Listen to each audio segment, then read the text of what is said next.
The Colts, according to a source, are finalizing a deal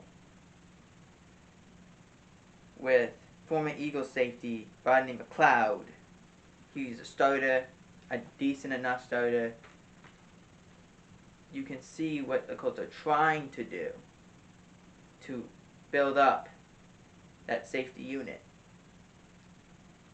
The Eagles signed a former Olympian hurdler, ex-Oregon wide receiver Devon Allen, to a 3-year contract. The problem I have with this, he hasn't played in over 5 years. That's a problem. He hasn't played in 5 years. He hasn't played football in 5 years. He hasn't been a pro ever. That's a problem.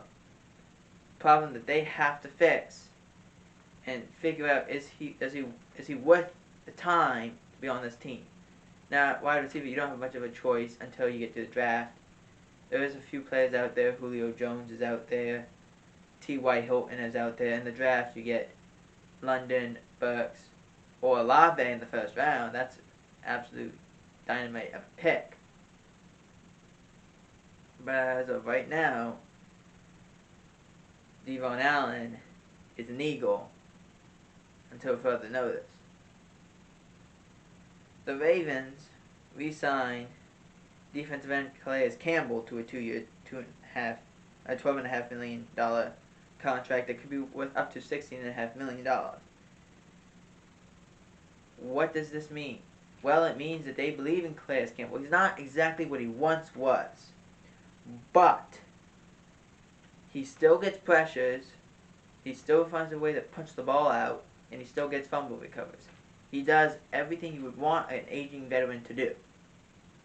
Works out well. According to the Boston Globe reporter, Tom Brady almost left Tampa Bay to go to the Miami Dolphins. Now, exactly what did this consist of? Well, it consisted of Brady retiring and then unretiring and getting traded to the Dolphins, in which he would become quarterback and a majority owner of the Miami Dolphins, which would then result in Sean Payton coming out of retirement and getting traded to the Miami Dolphins to be their head coach, and I would assume part of a GM position or a front office position also with the team. That would be the first time ever that we had seen it ever in sports of a player be a part of the team and him be the owner of the team as well. However, this did not happen after the Brian Flores lawsuit became public. These plans went by the wayside.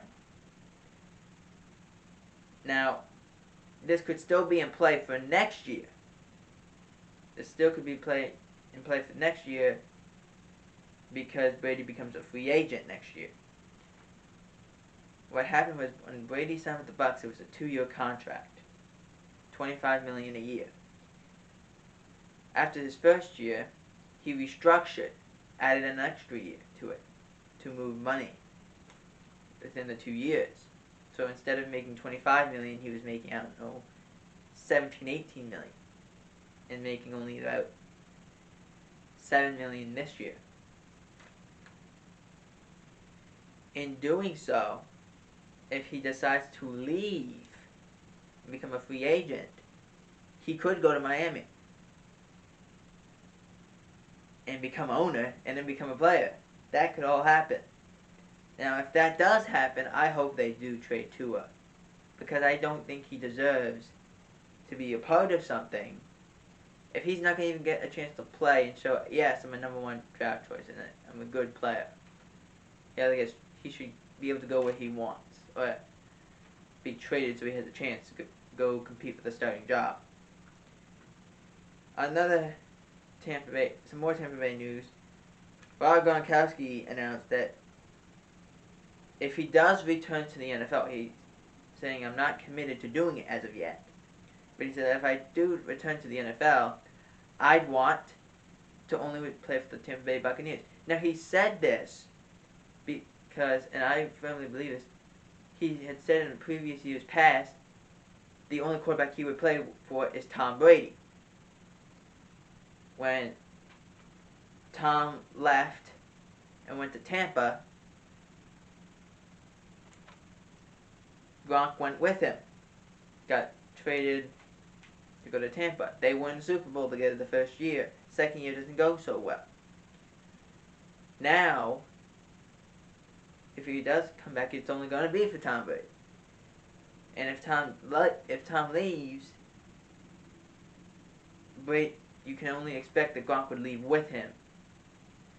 So that's just the way it's going to go. We live in an interesting time of, it used to be if a player was unhappy with what he was getting paid or unhappy about being on a team, he would go say out to the media or to the owners or to the team itself, hey, I'm not happy being here. I want to go somewhere else. I want to get paid more. Well, now we live in the age where just scrub your Twitter account, scrub your Instagram account. Kyler Murray did it. A lot of players are doing it now if they're not thrilled or trying to build an example. Like Deebo Samuel. Deebo Samuel has scrubbed his Instagram account. Out of all things, 49ers. The only picture of a 49er that he's in a 49er uniform was when it was announced he was an All-Pro.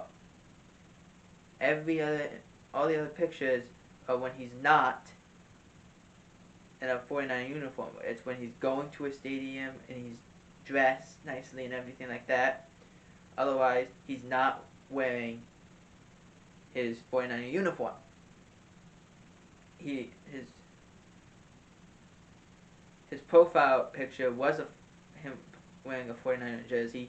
That is now scrubbed as well. So, does this mean he wants to get paid? Absolutely. And he deserves it. Because what he did, he became a wide receiver, became a core piece, not just as a wide receiver, but as a running back as well, as a multi-threat, kind of like a Taysom Hill kind of thing, but a lot more of a bigger name than Taysom Hill. So, yes, I would say he deserves to get paid, and he deserves to get paid top dollar in order for him to stay with the 49ers. Awful mock drafts. There's some mock drafts out there that say that if you're this player, if you're this team, you should draft an edge. Like the Cowboys said, draft an edge. Okay. First round. But the problem I had with this was all the offensive linemen were still on the board. What does that mean? And their expectation is losing Randy Gregory, gaining Karlaftis, there wouldn't be a drop. I don't agree with that. And Karlaftis is more like a DeMarcus Lawrence replacement, not a Randy Gregory replacement. He has really no bend to him at all.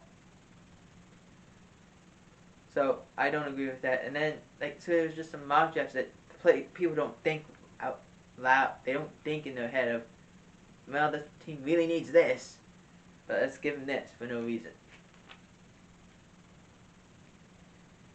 The Browns have added Josh Dobbs in the quarterback room as he signs with the Browns. Now, I talked about this earlier in a previous video. Dwayne Haskins has passed away at the age of 24. And the NFL family has mourned his loss. 24-year-old quarterback. And had a lot of potential. But I've never seen players go out such against an insider in my life as Adam Schefter and Gil Brandt. Now, give it to Gil Brandt is in his 90s. But Schefter has been doing this a long time. His tweet came out that said, Dwayne Haskins passed away, wasn't a good quarterback. Why is that valid at all? But you taught in reporting school. You're taught what is called the W's. Who, what, when, where, why. and how is the extra version, but it's with an H, obviously. He said, well, who? Dwayne Haskins. What? Passed away. Where? Florida. Why? Struck by a vehicle. Alright, how? Struck by a vehicle. Why? He was working out with some Steelers teammates for the 2022 season. When? Saturday afternoon. That's how you do it. You don't go and say, you know what? He's not a good quarterback, I don't need to say it anymore. The players went berserk, and I agree with him. Schefter should apologize. Gil Brandt said some things that we can probably not say we couldn't say in the video. But I think Gil Brandt should apologize, and Adam Schefter should apologize. And that's all I have to say about that.